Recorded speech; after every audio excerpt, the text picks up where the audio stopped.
back in the day, yeah, they would have to hit your penis with a tack hammer to make sure you didn't have syphilis or Shia LaBeouf. Shia LaBeoufus. Shia LaBeouf and Titus. 3, 2.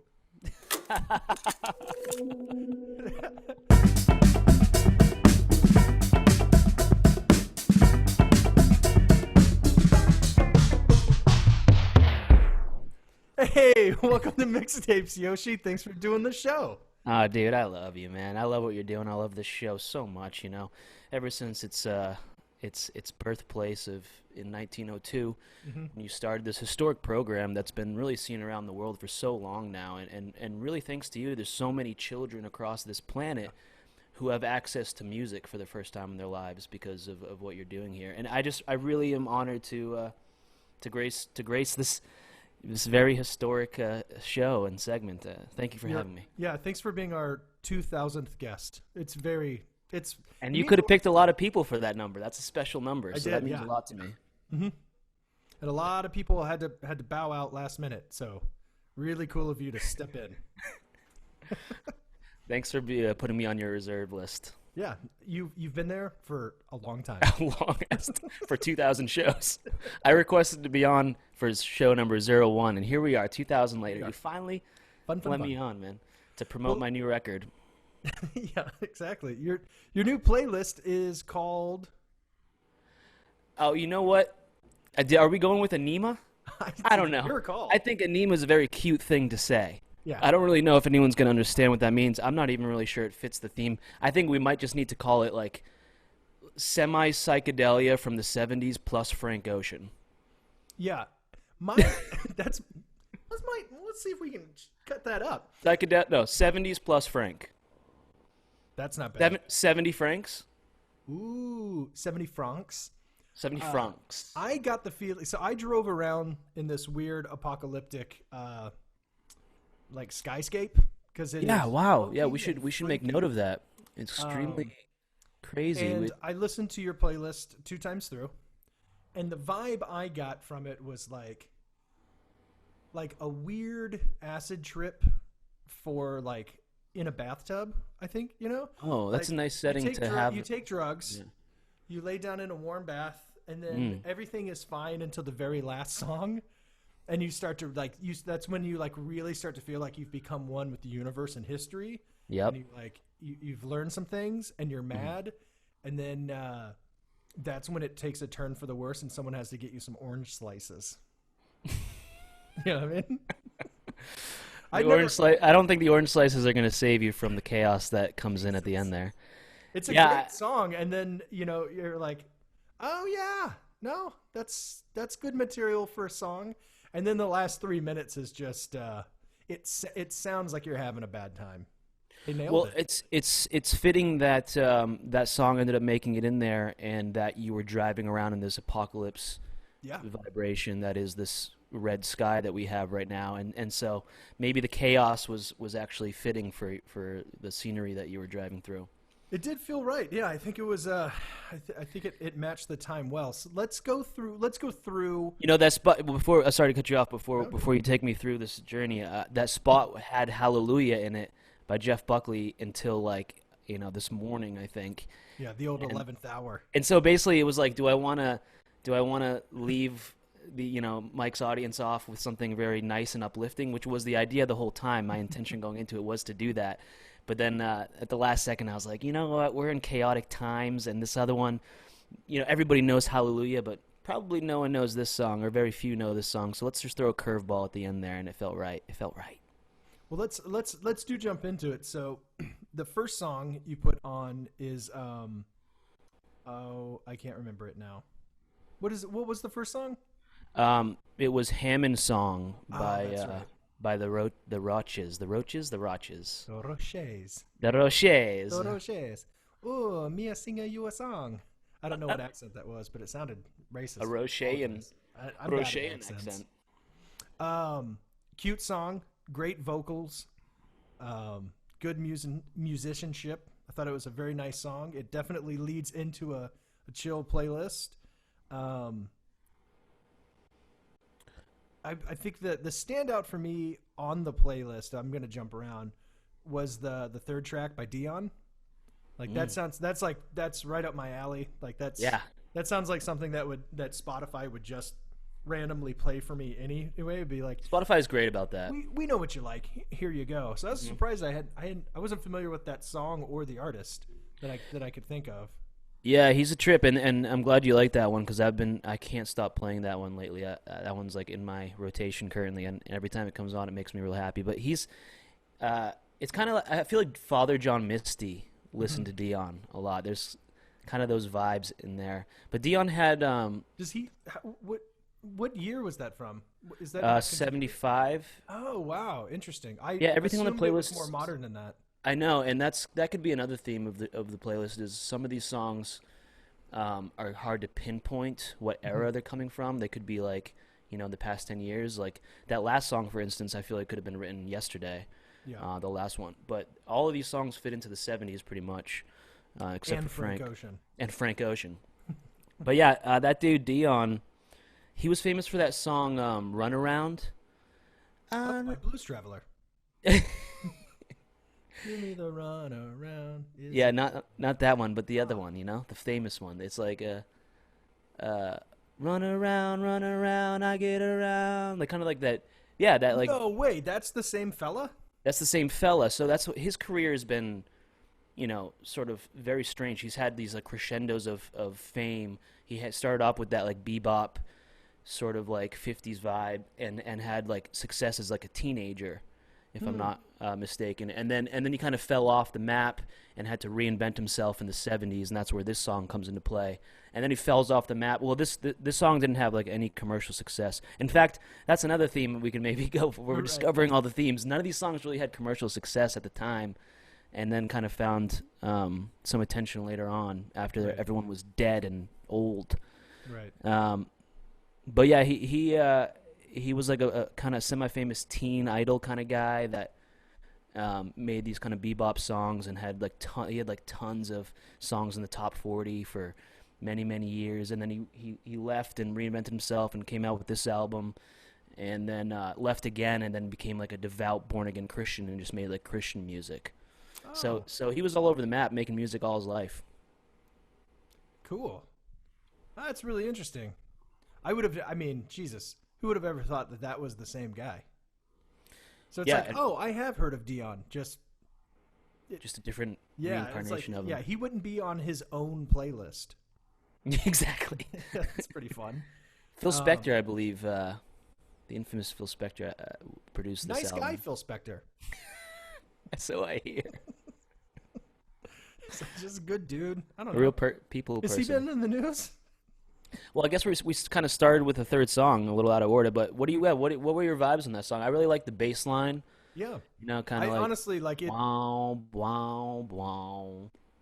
Yeah, I jammed with it. I thought like the first and second song, like I like sort of warmed up to. I was like, oh, I see what he's going for. This is a good vibe. I think what's fun about a playlist like this is I always try to ask like, what is the sort of like recommended pairing? Like how do you imagine someone? Because like sometimes you want to listen to a playlist in your most comfortable chair with headphones on.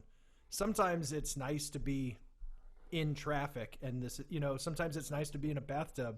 And I feel like this one is definitely like bathtub, relaxed, headphones, trying to just like get rid of a day, and then you blast someone with the reality of that last track, and I really respect that move. Nice, man. Thank you. Yeah, I mean, I put a lot of work into this record. It's my life's work, and I just really wanted to mess with everybody's emotions from start to finish, and I think I really accomplished that. But no, seriously, this has been an arduous journey trying to come up with this playlist. It's really truly a cool show that you're doing here because, I mean, if you take it as seriously as I did, and I didn't intend to, but it consumed me as soon as you invited me on. It's my favorite thing about this show is, just to speak to that really quickly, it's like I love doing this. And I've mentioned it a few times on the show, but it harkens back to like the first days of like having a iPod, because whenever you were on a road trip or at a house party, everyone would sort of gather around the iPod, and you could add a song to the queue by like, Yeah, I remember think that. you used to like hold it down for 3 seconds and it would Yeah. flash, or I forget exactly how to do it, but there was, and that was like that was super fun. So like, I just sort of grew up in an era where you were kind of making playlists and mixtapes on the fly, and then while we were in quarantine, I just found myself making them all the time, and I like sharing them with people. And once people were like, "No, can I do one?" I was like, "What do you mean? Can you? Of course you could do one." So I was like, "Oh, is it a fucking show?" And I think it is, because you learn so much about people from the, you know, partly because if you have to keep it under 30 minutes, there's That's songs what I was just gonna say. put in there. The limit is really what makes it. And like, in my first playlist that I offered to you was 31 minutes. I thought I did the math properly. Apparently I was off like 30 seconds. And kudos to you.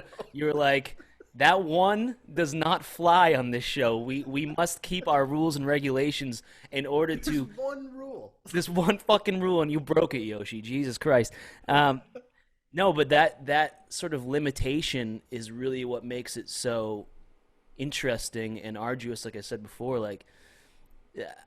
it wasn't entirely obvious to me how to go about doing this, and early on I agreed to myself, like, oh, I want it to be a selfless thing, because I could very easily make this a selfish thing about me, and then we'd be talking about one 30-minute Fish song right now. Right. And your audience would have tuned out by now already. And so, and you know, and people who know me, like, I have this unhealthy relationship with Fish, because I think I'm obsessed with being surprised with music, and I don't really have like a nostalgic thing like that most people do with music. So I like to constantly be surprised when I'm listening to music, and Fish is sort of a vehicle to present that sort of experience, because it's improvised.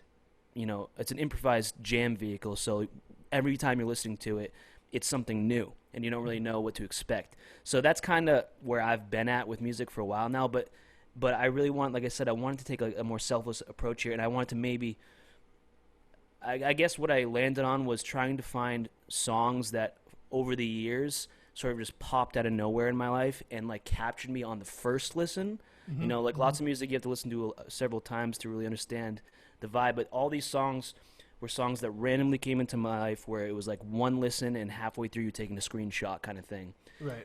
And so I want to go back and rediscover those songs, and that's why this process has been so fun, because now I'm going back and finding all these songs that affected me over the years with these sort of soul-crushing spirits behind them, mm-hmm. and then to have to eliminate 15 of those and figure out which ones mesh into some kind of a theme. It's so fun that I can't wait to come back on episode 3000 and right. Well, I was when I reached out to you and was like, hey, because I do this randomizer thing.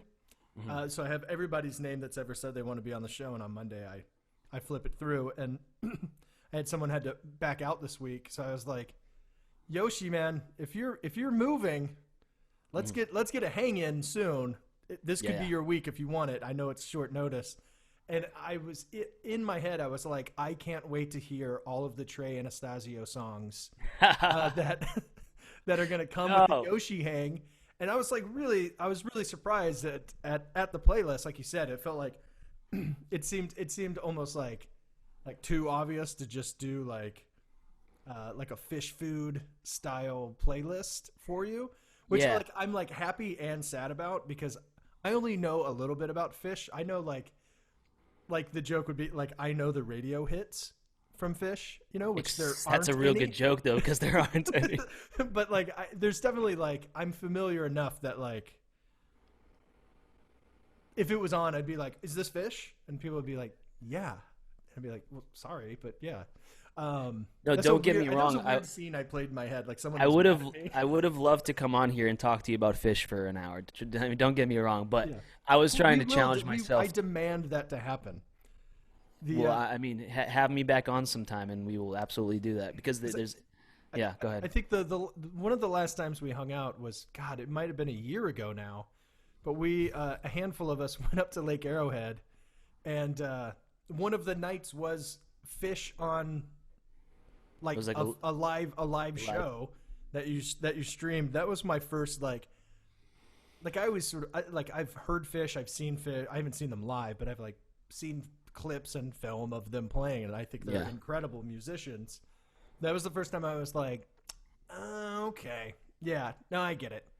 It is. It's like you said, like a song will start, and you'll be like, oh, I know this song. I can't wait to see what they do with it.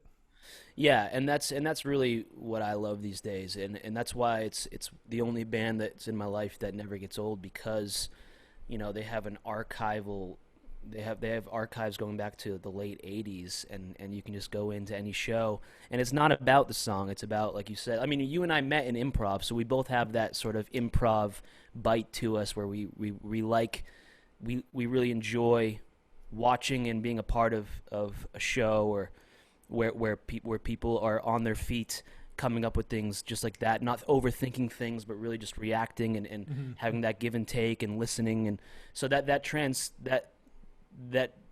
same love that I have for improv acting, it goes into music for me as well, and so that's why, like I said, I mean, I'm deep beating a dead horse here, but yeah, I like Fish. Oh, really? Oh, I interesting. do. I No, didn't but know. I'm glad that we did this and that I came up with the songs I came up with. I hope that I impressed you a little bit, Michael. That's all I want to do. Oh, I'm constantly impressed by you, Yoshi. No, So no. I'm always bad at sort of like hyping up people on this show. I've been told, because not everyone just knows the people I know who are on the show. But Yoshi is a very talented actor, filmmaker, and writer. He's a very well-read young man. And is there any new stuff you're working on you want to talk about? You couldn't tell. You couldn't tell by all these books here that I'm alone. Yeah, I like to. It's all like random thing for dummies. It's like a whole. Yeah, it's all self-help books of the. um. I'm sorry. What did you ask me? Anything I'm to? just curious. What are you working on right now? I've seen a lot of very hilarious, weird filmmaking ventures that you've started to put together. I wonder, like, when can we share that with people? Because you're a very funny dude. Oh, thanks, man. Well, you're Michael's Commedia. You are walking through the nine rings of comedy, and you're the funniest man I know. So thank you. Um, yeah, man, all that stuff. I have a million things written down Yeah. as far as content goes, like silly stuff for Instagram and YouTube and that kind of stuff. I've been sort of on pause with creating that type of content for a while now, but I intend to get back to it eventually. I just have a lot going on right now. But yeah, I'm gonna go shoot the show for the next few months. That's kind of why I'm leaving LA, and it's not very clear whether or not I'm coming back. I'm leaning towards not coming back, but we'll see. Anything's possible. So yeah, just gonna be working on the show for the next few years, and then beyond that, um, making some music. Me and Brandon are actually writing a record together. Oh, nice. Yeah, we sort of Do narrowed you it have a down. band name? We've been sort of we've been calling ourselves Minnow as a Like joke. Little Fish? Yeah, Exactly. Yeah, that's yeah. But it's very good. mostly a joke. I don't really think Is it we've spelled with a PH somehow? somehow. Yeah. No, it's like MHINNOW. No. Um, I like it. but yeah, yeah, plenty of things happening, man. Just very blessed and gonna be working on the show and making music and just creating art. That's it. That's great, man. And also we have a podcast I do called Dead Cinema Society. Essentially, you're kind of doing a similar thing with music that we're doing for film. So Hmm. it's me and three other guys, and we watch three movies every other week, and essentially we sort of adopted like a pardon the interruption around the horn, like sports kind of style. Uh, Fuck you. The third act climax was shit. yeah, yeah, yeah. Like all hot takes about movies We're no sort one's of ever seen. yeah, exactly. We're sort of indulging our Stephen A. Smith vibes and being way too serious and aggressive about opinions on movies. But it's fun and it's all in good faith, and we all love each other. And the cool thing about the show is we're sort of interested in going back in time and finding films that maybe have been forgotten largely Hmm. but yet have real potent quality to them and really interesting ideas behind them. And so I think the idea really is less of being like for critics, but really just for friends who are curious people who just want to talk about cool things, and these movies are sort of vehicles for those ideas to come out in conversation between us. And so we have a lot of fun. It gets heated, and we like that. We kind of like, picking on each other. So we're trying to balance the fun and the actual sort of journey of exploring ideas through film. So check it out. We have a show Sunday. It's live on YouTube at 4:00 Pacific time. Dead Cinema Society on YouTube. Check us out. I'll put something down here. Nice. There it is. Or maybe not. I don't know. You want to talk about this playlist? I do. I want to talk. Thanks. I want to talk more about the playlist. I genuinely want to talk about the honorable omissions too. Yeah. Did you listen to any of them? Not yet, but I saw the list, and I did see Trey's name on there, and I was like, that's what I'm talking about. Damn it! You're really making me regret not putting Trey in here, man. I think it's all good. It's still stuff I'm gonna check out. What I think honestly, just like your musical history is interesting to me as well. Like one of my favorite things to ask people is, what was the very first album you purchased with your own money? Do you remember? Oh gosh, that's probably going to be very embarrassing, Michael. Yeah, it almost always is. Yeah, that makes sense. Which is kind of fun. So I'll tell you this while it's on my mind. The first album I remember being gifted to me was NSYNC's Christmas album. I don't know how I remember that, but I have a memory of that. I remember being today. It's just on your shelf. Yeah, I don't know how I remember that, but here it is. I was at my grandma's house. I remember that. But the first album that I purchased, wow. Dude, I can't recall, but because early on for me, I wasn't really buying albums because my parents had old records that they never listened to or cared about, but some reason they had them. And my parents were never real music people. I mean, they liked the, Journey and the Styx and these types of bands that I was never really into. But I did have Led Zeppelin 4 laying around, and that changed a lot for me. That changed a lot for me. And then sort of shortly after that, I maybe started buying some records like Disturbed and Metallica. Oh, Metallica! It had to have been a Metallica record. Yeah. That was good. my early like love. Ride Was the Lightning or something like that, or more modern. It was probably a more recent one. It was probably Was like Fuel. Black was Black. Was it called Black? That was a good one. Yeah. Or Fade to Black or something. Yeah. Yeah, I don't remember. It was all black.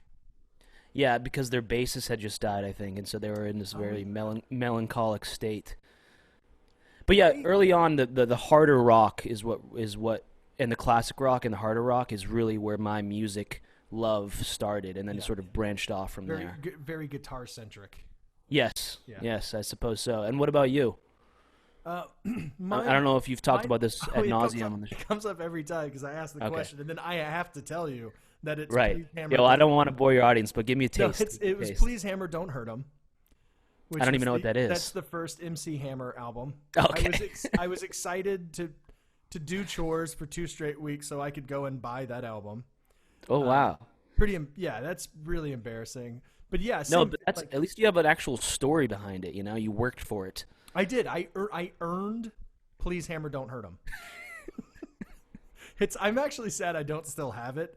But yeah, same. Like as I was like growing up, like we had a handful. My stepdad got like really into like when CDs first like really blew up. He got all of the albums he used to have. So I was really lucky. I was like 7 or 8 years old, and I was able to sit at a brand new CD player, nice headphones, and listen to essentially the Beatles catalog, all the Led Zeppelin CD, like everything that would come out on CD that people loved. Like we had it. So like the first music I really just ate up completely was there was I think it was a 3-pack, I'm assuming, because they were like always together, but it was Rubber Soul, Revolver, and Help.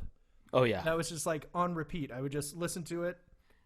Next, just like on a loop. I couldn't believe what I was hearing. And And then those are all really right in between their sort of break into psychedelia and their exactly. origins of like sort of British invasion, 50s music. Yeah, I think Revolver, if like Gun to My Head is probably my favorite album of all time. Unreal. That album's I've unreal. listened to it a million times. It would be hard for me to say, like I guess it's like if I try to relate it back to movies for you, it's like in that same vein. What I think is funny is like if I'm using listened to the most and have the most love for, my favorite album would probably be Revolver, and my favorite movie would probably be Wayne's World. Oh wow. It's like Did they Wayne's talk World about is a Revolver in that metaphor. movie? What's Do they that? talk do they talk about Revolver in that No, movie? I just owned Yeah. I owned Wayne's World on VHS and DVD and had watched it so many times. It's like kind of embarrassing. There was definitely a period in my life where you could just say go and I could just do the whole movie. That's fitting for your personality though, that you come from that. Yeah. The Revolver, I mean, not Wayne's World. I would take both as a compliment. No, yeah. And when did you start playing music? How old were you? I think I've thought about that a little bit because someone asked me, and I don't think I really remember. I think I got a bass guitar on my like 13th birthday, and like noodled around on it enough to like I knew I liked playing, but I wasn't very good. And it wasn't until I got myself a little acoustic guitar that my like creating on a musical instrument sort of like took off. Is it Yeah. also sort of paired with like our first like home computer that was like powerful enough, like it was like Windows 95 or whatever, but I could plug in a microphone and like record and then play it back and then play over it. And Oh it, wow, like, so you started recording utilizing the ability to record like right away. almost immediately. Yeah. So that was part of your learning process. Yeah, it's how like when I play guitar still to this day, it's like I turn on Logic or Pro Tools Mm. and I record something I like and then play it back and play over it. I don't really write songs, but it's just like that's how I play guitar. It's Have you just, ever written a song? oh yeah, there's a ton of stuff around. Mm. Like in my 20s, I was in a bunch of bands that Right. played some stuff, but I'm working on some new stuff now just because there's nothing else. There's nothing else to do except for work, and there's not. I don't really like watch TV like I used to, so I feel really guilty just like sitting here looking at the internet. So I put a guitar. I picture you like that pre and post show. As soon as the camera turns off, your mic just goes. All right, bye Yoshi. Just a slow melt into melancholy. 100%. Yeah. 100%. No, I'm glad to hear you're writing, man. I was curious because I know you have like a mysterious past of being some kind of rock star that I don't really know anything about. That's But definitely not true. well, you performed in a band live for years, right? Yeah, certainly not a star, but yeah, I play a little guitar. Play a little guitar for people. Yeah. I love it. And so you're writing now. Like, when you write, do you just turn Logic on and just kind of like find a chord progression you like, and then do you write lyrics to that, or do you not Yeah, write lyrics? I usually like I basically set up like I have a daily projects folder. So not every day, but almost every day I'll pick up the guitar and noodle on it until something sort of like, oh, that's kind of nice. Record it, find a drum track that could be potentially complementary, chop it up to make it work, re-record the guitar part over it, and that's usually as far as I get. Yeah. Every once in a while, And then something will you come drag up. it to the trash and go bye bye. Exactly. Yeah, it goes straight to an archive. But every What once was in a that while, guy? What was that, I'll put Mr. a little Brainwash guy? on it. What was that? Do you remember Mr. Brainwash from that Banksy documentary, Exit Through the Gift Shop or whatever it Oh, was I have called? seen that, but I barely remember. Sometimes I relate to that guy because he just like he created shit, maybe not like good shit, but he created shit throughout his entire life, but just never did anything with it. And so he's got like a lifetime of work just like stored away, Yeah. but he just never really had the motivation to like pursue like monetizing anything or like seeing anything really to completion. Yeah. Oh, Yeah. that is the inside of my skull, 1,000%. Yeah. Just like so many ideas where I'm like, oh yeah, Yeah. Too bad. yeah. Well, no one's paying me, so who cares? Precisely. Honorable mentions. Hit me with one. Where's my phone? Maybe I think I have it written down on my notes section here. But yeah, okay, I got him right here. Well, you know what? I'll briefly talk about Trey Yeah, because it's do it. just fitting. Trey again is the lead singer slash guitarist of Fish, and he was the first artist to perform live on a Tonight Show since the quarantine started. So he's a maniac, and he is constantly creating. He's like in his 60s now, or maybe Yeah, late 50s. But just in the past like 4 years, he's come up with four new albums with different projects. it's unbelievable. And so at 60 or wherever he's at, he's just nonstop his whole life making music. That man is a real obsessive musician. And his most recent record, Lonely Trip, came out maybe a month ago, and all of the songs were sort of a result of him being cooped up in his room during quarantine and just sort of pulling a Mike Henderson and just sitting at the computer and recording. Hmm. And so this whole record is just him in his room making music, and it's my personal favorite Trey record. It's very uplifting. He's all about positivity, and you know, What a and nerd. I know, right? But dude, It's so refreshing. It's I'm so becoming such a nerd, dude. I only like listening to like really happy, positive stuff right now, yeah. which is interesting that I gave you such a depressing playlist. But but what the song I have in the reserves here is called "If I Could See the World," and it's just such an uplifting vibe, and it's one of those ones where like I'll put it on the headphones in the morning when I'm making my coffee and boiling some eggs or whatever, and it's just occasionally that lightning will strike where I can kind of feed off of his happiness, and I'm just so stoked to start the day. And the lyrics sort of pertain to like our current situation, but kind of Yeah. making the best of it. Like I think we're all trying to do is like transmute this confusion and chaos into art, which is Right. kind of what Trey's message has always been. It really does feel like, especially in the last like couple months. I don't know if you feel this way, but it really started to hit me where it's separated into these different acts, right? Like the first act was like like I remember thinking like, all right, well, I'm happy to do this. Like the day in March where everyone at the office was like, fuck, we're gonna have to work remote. Like we have to. Oh my god, like we have to take this serious in case it's serious because there was no one knew anything in the beginning. So Yeah. everybody was like, well, let's be cautious. So I'd rather be cautious than like feel really stupid later. I'd rather feel stupid that I was overly cautious, right? That's the best way to say it. So we all started working remotely, and that first act of quarantine was kind of like, haha, this is funny. Like, I'm wearing basketball shorts and a button up, and I'm working. And then it was like, because you thought it was, we'll do this for a month, maybe. Like, oh, worst case scenario, we'll be doing this in April. Yeesh. And then, and then it became the normal. And then you kind of wanted to rebel against the normal. And now I feel like I'm in this like third portion where it's like, now I'm going to really regret that I didn't like make use of all of this weird time because it's like everyone has this very specific chapter of a shared experience of like being in quarantine, reacting to the world in such a similar way that I want to be able to I guess like create something that's just like a like basically a doodle to like look back on so I can like remember the way that I was thinking about being in quarantine in this apartment for so long. I think Yeah. everybody's kind of doing that. I'm really excited to see more and more stuff that comes out of this. Like, Yeah, as am I, and um, there's real potential for a sort of like renaissance of art. I mean, I so think so much, too. Yeah, yeah, so much good art, comes from.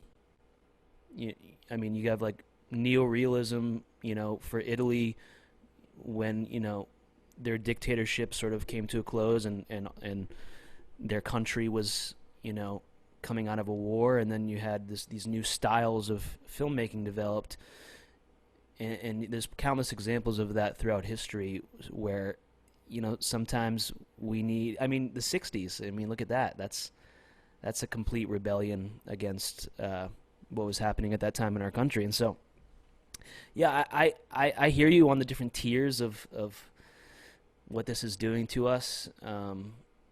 But I'm just the type of person, I suppose, that really likes to look at the positive side of things and the silver lining of everything. And what else can we do, really? You know, we like you said, we don't want to come out on the other side of this sucking our thumb. Like we want to be able to look back on this with no regrets. And I think there's an Aesop's fable kind of about this, where it's like there's a crow, the crow in the pitcher, the crow in the pitcher. What'd you say? The man in the iron mask? Is that what you said? No, that would have been way funnier. You know what's that Aesop's fable? I think Leo. Yeah. Isn't that? No. What was it? The crow and the pitcher. The crow and the pitcher, and essentially the idea behind it is that pressure creates diamonds, kind of thing. Mm-hmm. And so all this sort of constriction we're all feeling right now could very well be used to transform ourselves into better versions of ourselves and just put in the work, because like now you don't really have excuses if you're an artist, an art type person.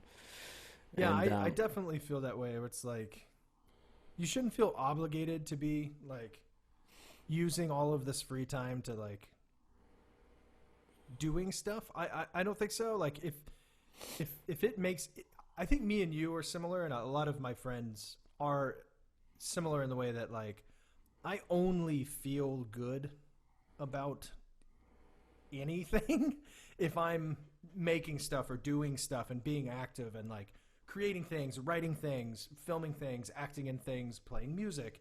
So for me, it's like all of this extra time, it's almost overwhelming because it's almost too much time. It's right. It's the same thing. It's like, it's why you need someone to say your playlist can only be 30 minutes. Yes. Otherwise, you're just like, oh. Well, there's sort of a paralysis by analysis type thing. That's why I really like to not. You and Brandon's band name. Paralysis by analysis. Yeah. It's not a bad idea. The first album, at least. Yes, that's good. That's good.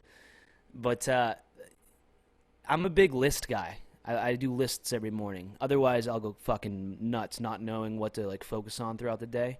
Mm-hmm. So for me, like I like to start every morning with a list, and I don't like try to overwhelm myself. But if I just give myself reasonable goals to accomplish that day, and as soon as I get those all crossed off, then I don't feel like I owe anything to anyone. You know, I feel free. I already to did sort of, my day. Yes, I can relax. Otherwise, I'm just like you. It's hard to relax. Like I need to be accomplishing something to feel good about myself. But if you have things and you cross them off physically, it does something to you. It sort of frees you up. At least that's my experience. I'm the same way. I'm definitely a list guy. A lot of mine's are I don't always write it down. I do have like if in my work life, if I didn't keep a running list, I would be worthless. Yeah. Because I have a very like overactive mind. So if I don't write a list, I'm like, ooh, oh. You know, otherwise, they're just in and out. Like, the ideas. It works to my advantage to like be able to do a million things at a time and then like take a breath and be like, wait, what was the list? Oh, right. And then you knock something off, you go bananas, and making a list for me is just like, it's just a home base, you know? I'm trying to extend my prowess in that from lists to spider diagrams or something of that kind. Yeah. Mind map, yeah, exactly, like Da Vinci style. And I guess the idea is that's how I imagine my day, for sure. Because I write out. Do you do like a mind map on a paper? I used to. There was a website that had that. So when I was unemployed, I did that backwards. When I was, I did a joke backwards. When I was a writer, unemployed, that's how I started every day. I had created a giant, like all of the projects that I had like in my head for like different pilots for like TV shows, movies, and then music, and then art like Photoshop and like film stuff. Everything was on this giant board with little diagrams, because so what you find is so many things will connect to each other. Yes. You know, if you start playing guitar and noodling around, But with the idea of a show that you're trying to write, a lot of times just coming up with a chord progression you like sparks the idea for dialogue for something totally different. Do you know what I mean? So just being able to see it without like consciously thinking about it, but just like having the arms and legs of everything on there. For me, I would totally recommend that to anyone who's trying to like create anything, is to like put as much stuff just on a board as possible. Yes. Correct me if I'm wrong, but is the idea that you're trying to incorporate your left and right hemisphere, and so you're doing doodles and like drawings, but also like words. So you're kind of using like your math. It connects back in a very analytical way. Yeah. Creative mind. And so the idea is you're using your whole brain and sort of becoming a whole-brained individual rather than just someone who's like living in order or chaos or analytics or like just art. Yes, exactly. Don't puke on me now. I'm not. I like feel like I pounded that White Claw. I'm like, hey, did you win? Did you win Best Actor for that film? I was nominated, but we won Best Ensemble, so that was pretty. Okay, so you're all the best actors. Yeah, we're as Voltron. We became Best Actor. Hey, yes. If anybody hasn't seen Mike's movie Party with Me, I was at the premiere. It was glorious. I got front row at the drive-in style, and they had like a screen on the side of the mall, and we were on the roof of a mall, and I got to see my buddy impress the shit out of me, and everybody who was involved with that movie really impressed the shit out of me, man. Just the fact that you guys did that in like 4 days, you filmed it in like 4 days, I think it was just over. I think it was 8 days, but okay. we filmed an entire movie in 38 minutes. And somehow the movie's 60 minutes. Yeah, well, we had 8 cameras going, and and then 38 minutes in, you just hit reverse in the editing room, and then you just watch the movie backwards, and that's the movie. It's like Tenet. I don't know. No, but seriously, if any, how can people go see that? Because people need to see that movie. It's not available yet. Nah. Yeah. Congratulations, man. You did phenomenal work. Nah.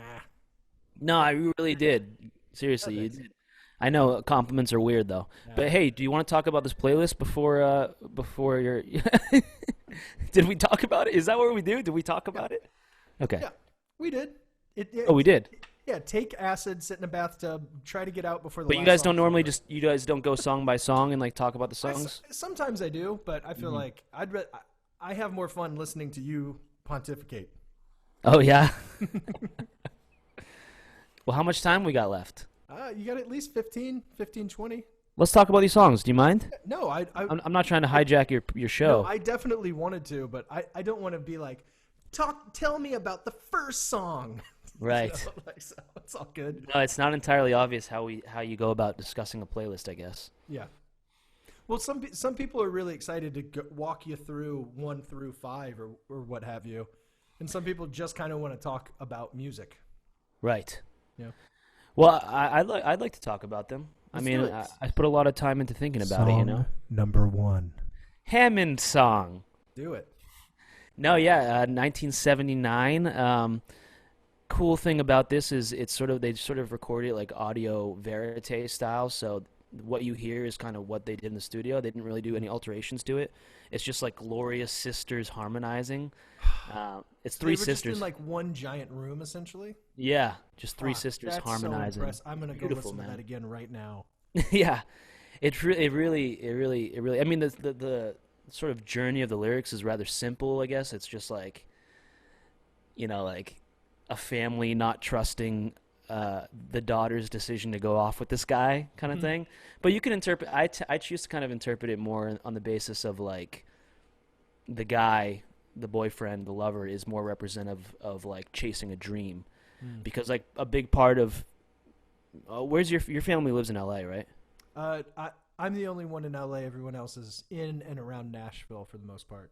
Okay, exactly. So and my family's back east, and so a lot of the people who come to LA, for example, sort of have to deal with that idea that they're like abandoning their family for the pursuit of this like lofty, ideal life that they want to live. And so that's sort of how the songs always hit me, even though I'm sure that's not how they intended it. But it's actually about the Golden State Killer. What if secretly all my playlist was about serial killers? the GSK playlist. That would be a bold one for someone to tackle. Yes. Yes. But Paul Simon discovered these girls, kinda, and they were his backup singers on his record. What's it called? There Goes Rhymin' Simon or something like that. Yeah, there goes Rhymin'. There goes Rhymin' Simon without Garfunkel, all alone. Yeah, fuck Garfunkel. Yeah, Garfunkel, beautiful guy. Yeah. But yeah, that's the Hammond. The Hammond song. Sadly, Maggie, the leader of the sisters, just died a couple years ago, but she left us this glorious song to discuss on this podcast, episode 2000. Song number 2. I won't do that for all of them. I kind of like it.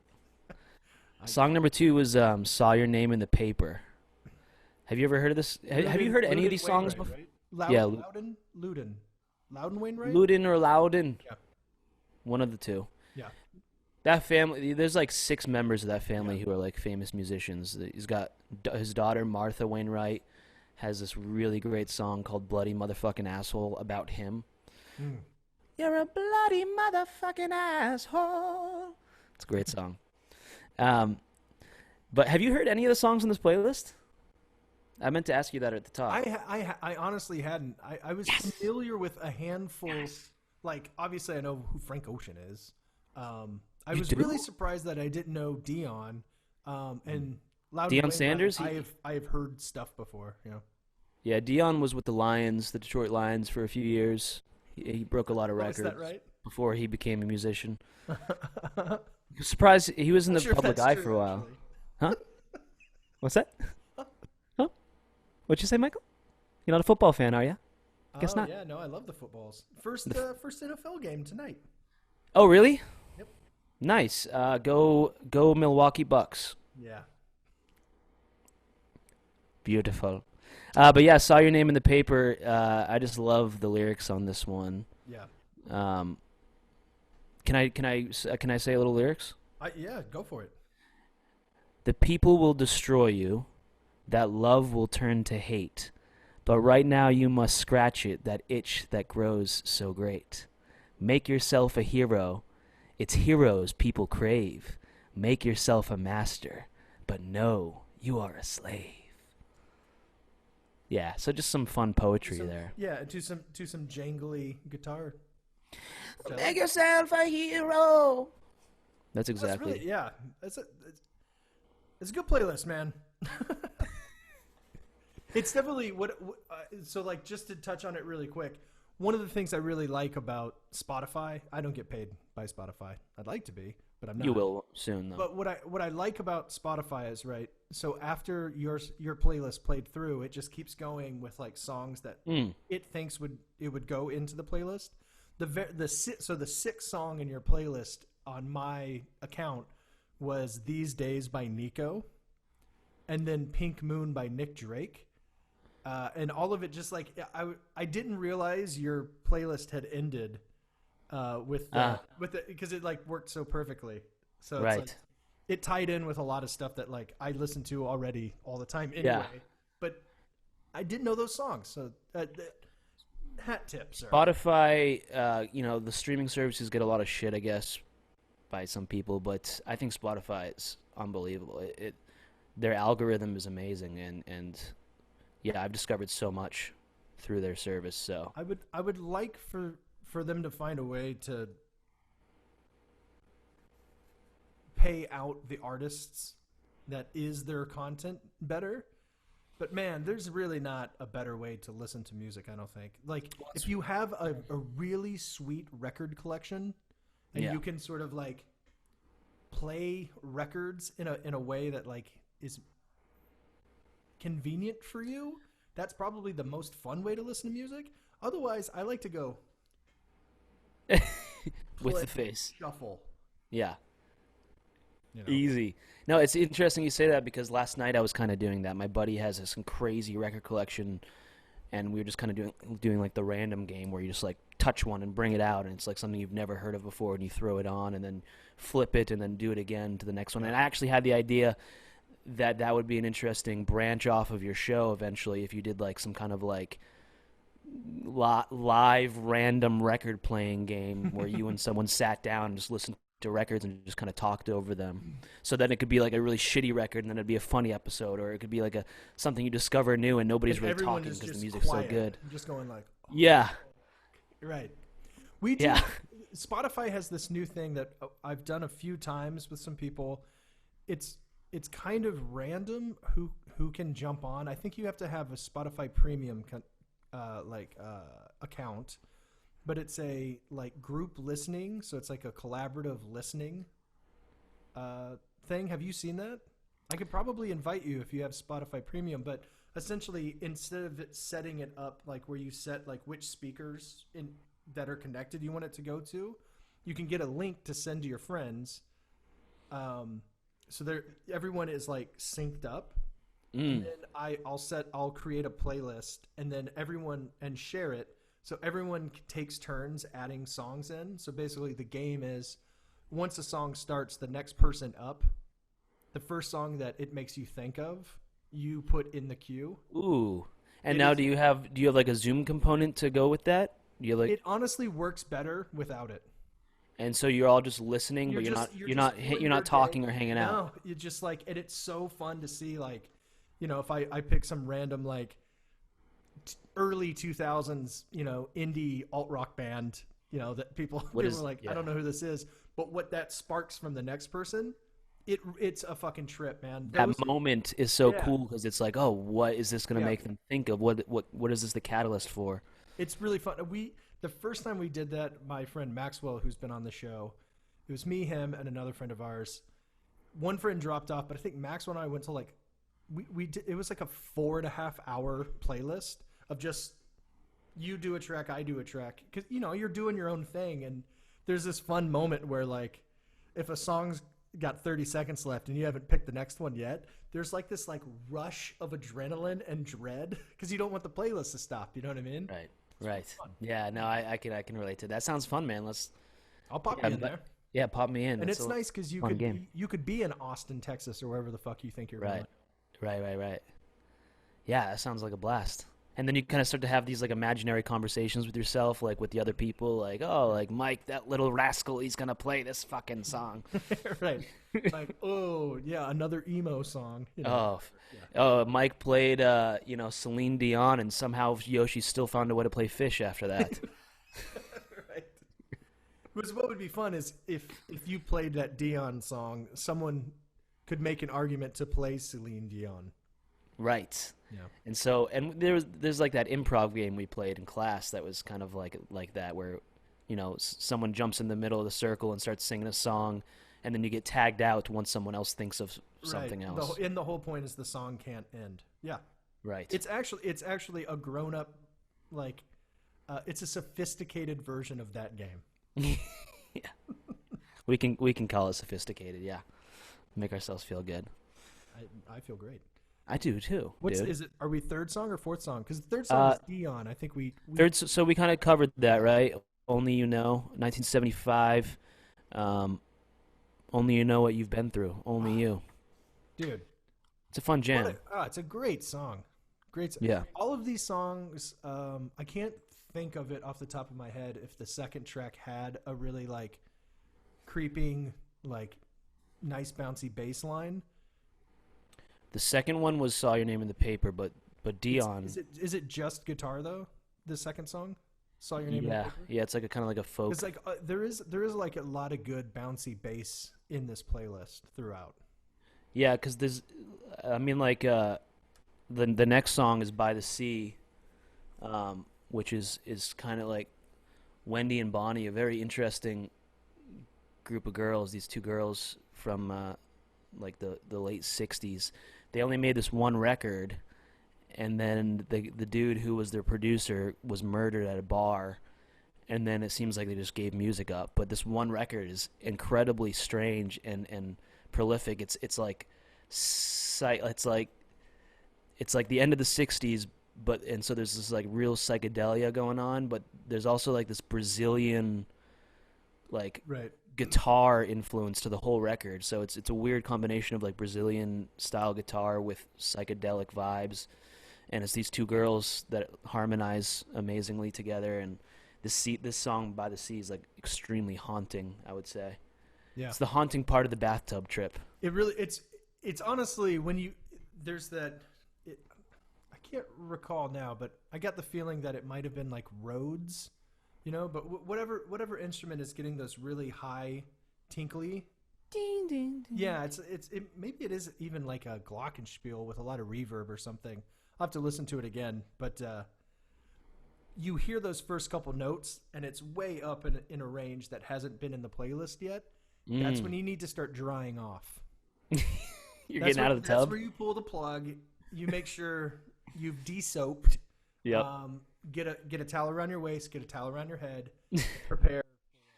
Light some candles. Mm-hmm. Do a little meditation to calm yourself down. Tell yourself that the drugs are wearing off, even though you're really just at the peak. I'm not crazy. I'm just on drugs. Yes, exactly. But yeah, man, this song's very like cinematic to me. I'm drawn towards like cinematic feels to songs. Like, of course, that's kind of the way my brain works. I want to turn everything into a movie. So this song, just I could picture filming so much to this song. It's a shame that they only made this one record. And then the next, still time. Pretty sure they're dead, but still time. Still time. And then Frank Ocean, man, had to slip in some Frank Ocean, the only modern song on the playlist. But what's your experience with Frank? Do you know him at all? Do you like him at all? Yeah, I've never listened to a Frank Ocean album all the way through. Mm-hmm. Frank Ocean is like there's probably a good bucket of artists that sort of fall into this category for me. Where I would say like, yes, I definitely like them, but I don't really. It's like the same way I was describing Fish. It was like I couldn't like talk to you about Fish, but the second it's playing, I'd be like, oh, this is Frank Ocean. I like this song. Does that make sense? And I was like, yeah, but Mike, this is Fish. This is not Frank Ocean. Oh, I always get those two mixed up. Oh yeah, it's like The Weeknd, right? It's like, is this James Blake? Is this James Blake in The Weeknd? Is this Jason Mraz? No, yeah, Frank. So I had many years where I was super into this kind of like neo soul, like borderline hip hop, but more like R&B kind of stuff. Well, it's entire tracks that are made up of people who can play drums, play bass, play guitar, and sing their fucking nuts off. I can listen to that all day.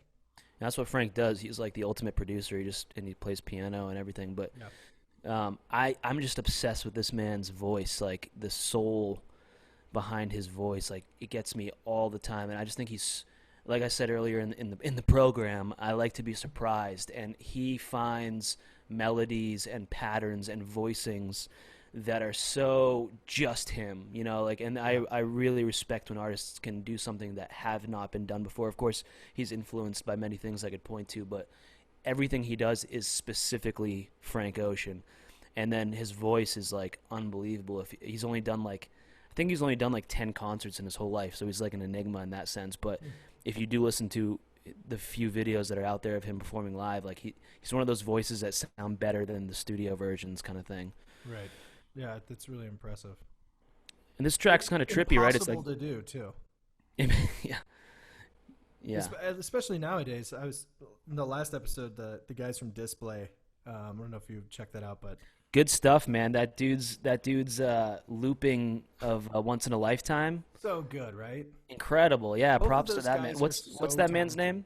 That's Eric Scullin, I think his last name is.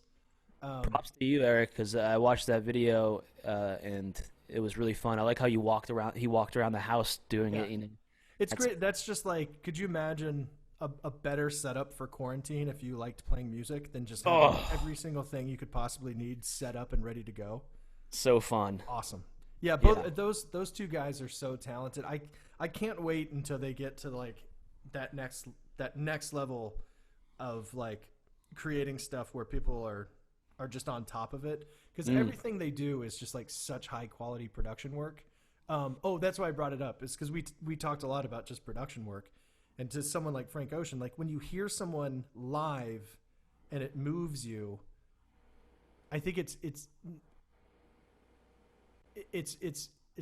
like an interesting experience because we've gotten so good at recording music that like people who can't actually sing. We were kind of talking about this before we hit record, but like I can't sing, but if you put me in a room with some engineers and other people, I can lay something down that's close.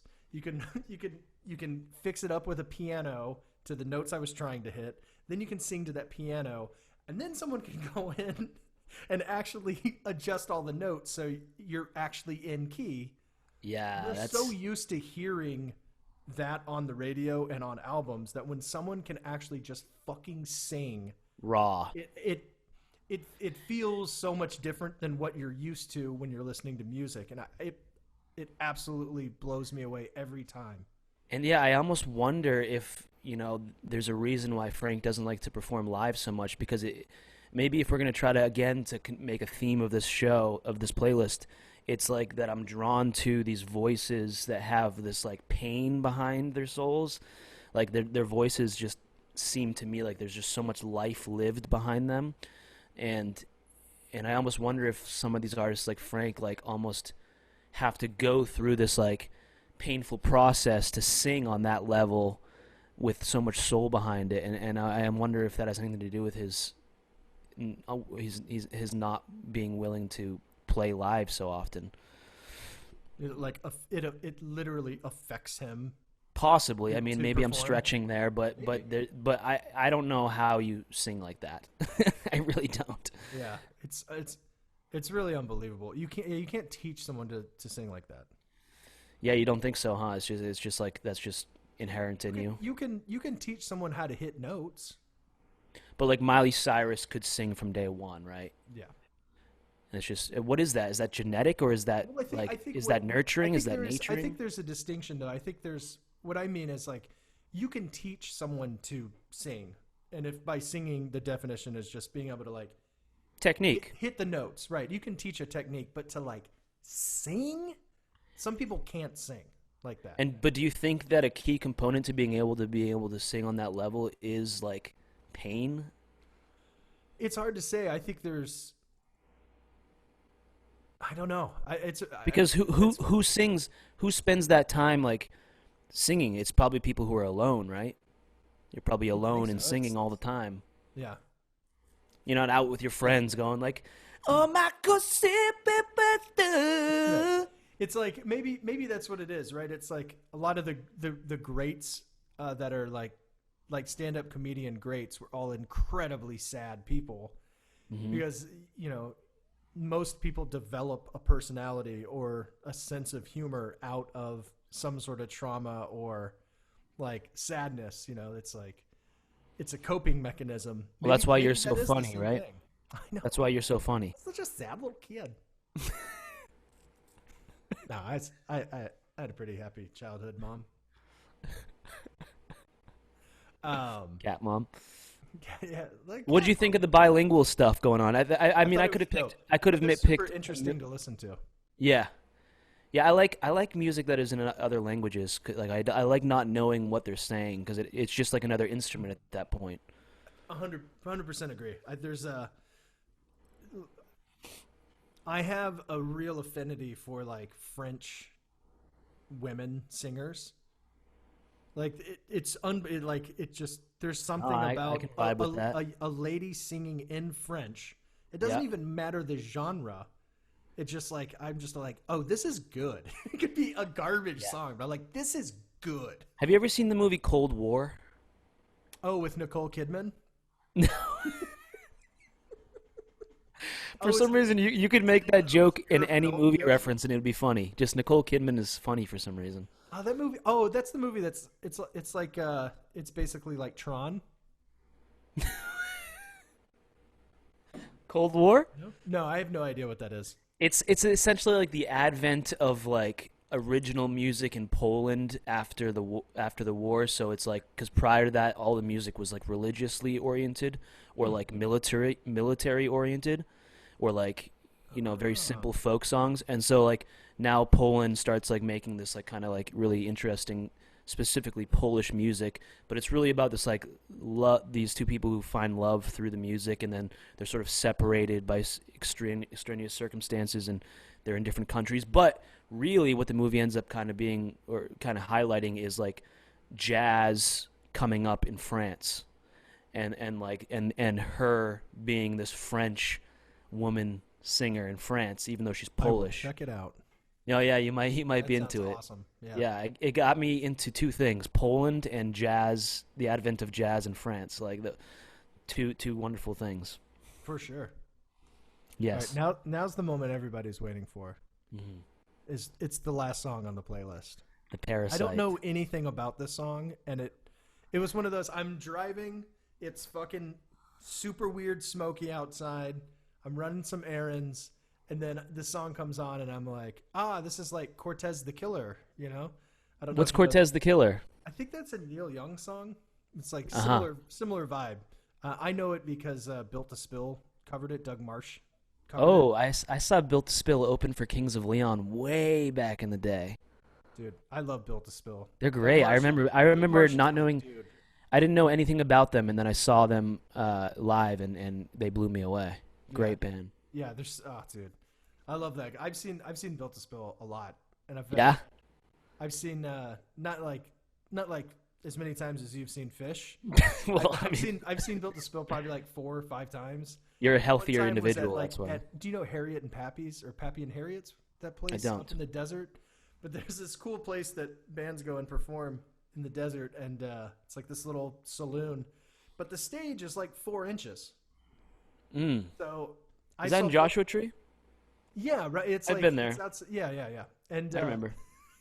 Built to Spill's playing, and I'm literally like right here to Doug Marsh. And Whoa. I was just like, sorry, I'm standing so close, but you guys are killing it tonight. You know, I felt so bad. I was like, Between every song, you're like, that was good, man. That was good. Keep it going. Yeah. Keep it going. Oh, cool. Oh, you changed up your pedal board. You know, sorry. Anyways, back to it. Song. Well, yeah, like I said before, I had Hallelujah in this spot before because I think Hallelujah is in my opinion it's like the most miraculous song of all time because is that Buckley? It's Jeff Buckley. Yeah, that's the version. Yeah. Who is one of my favorite voices of all time, and again, same thing with my Frank Ocean shit is like Jeff Buckley's got so much soul and pain behind that voice, and I know that his background's very traumatic, so that made sense. But you know, Leonard Cohen wrote the most beautiful song, and then Jeff Buckley made the most beautiful recording of that song. So I think that's just such a miracle song because of the writing and the recording and the fact that all came together and that recording happened. But ultimately went with Parasite, which is this sort of like post Jimi Hendrix, like 71. So Jimmy probably just died around the time this guy was recording this. Eugene McDaniels is his name. And I don't know his work very much besides this song. He only has like 2 records ever. Mm-hmm. I know a few tracks, but yeah, for me, I don't know, you tell me, but it kind of had some like Hendrix. He kind of has Hendrix vibes for me, like just the chord progression and the sound. Kind of listen to it again. I didn't make that connection on the first, you know, when I listened to it this afternoon. Yeah, I got more of just like, to me it was like I sort of imagined a scenario where he was writing that first part down about like we welcomed them with open arms, but they were too simple-minded to see past their charms. And just thinking like, oh, that's good.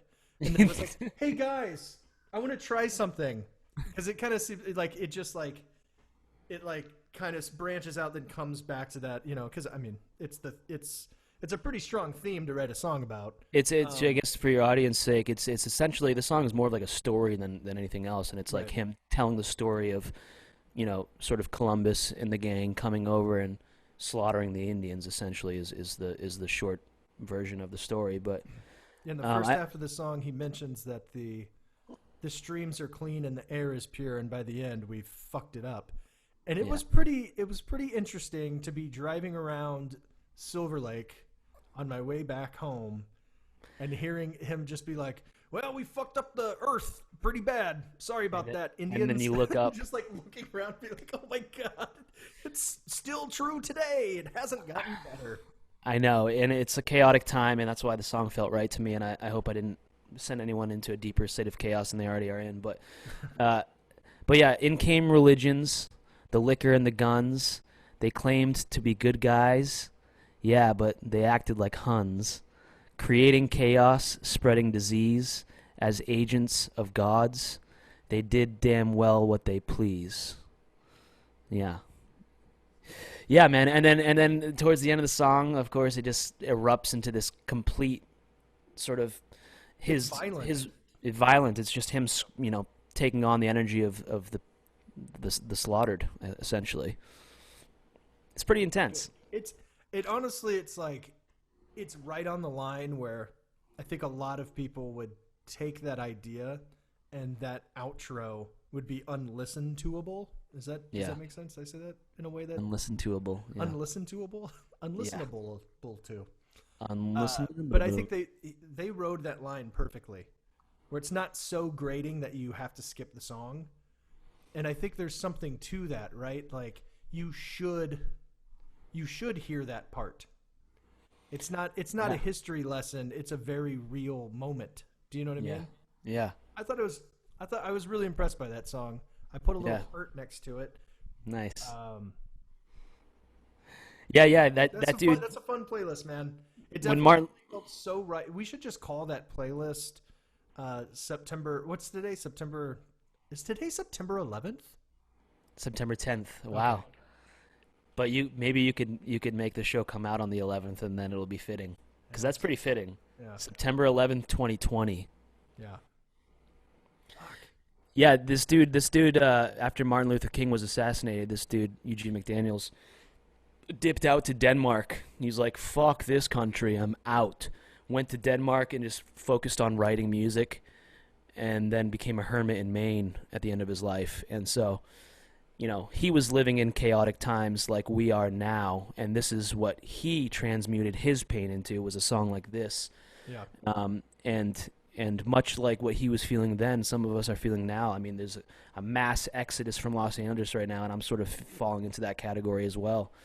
And let's just hope that we get through November as calmly as possible, and that none of us have to flee to Denmark to become singer-songwriters. A friend of mine is first generation Swede here in America. And he's already put together his paperwork. He's out? It depends on what happens on November 4th. I don't think it's a threat. He's a teacher. He would be allowed to go to that country because it's birthright. And I'm sure he could find a job teaching English and history and shit. Like he'd be okay, and he could just leave.